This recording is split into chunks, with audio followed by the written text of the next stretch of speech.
Hi everyone, it's Adam from Oz Commercial Sewing Machines.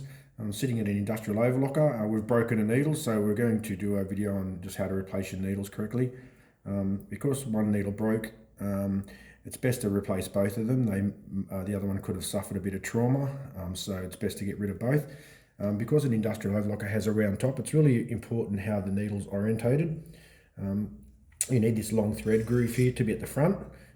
Your eye needs to face the front. And you need this scarf here needs to be at the rear or facing the rear. So it has to be orientated like that. So I'm going to put both the needles in at the same time. I'm going to orientate with my hands so that I'm happy with how they look. Close enough, we can twist them while they're in there once we get them fitted. Okay, so that looks pretty good. Put them both in at the same time. Okay. Now once we get them up there, we can have a look at how they look.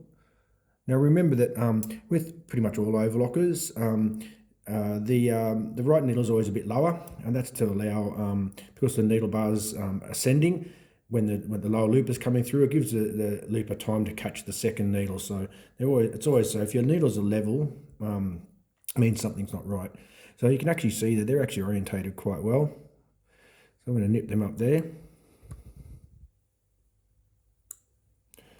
Don't go too tight on the screws, because these screws can strip out, and that makes them really difficult to get out or to replace later, and also will strip out your Allen key.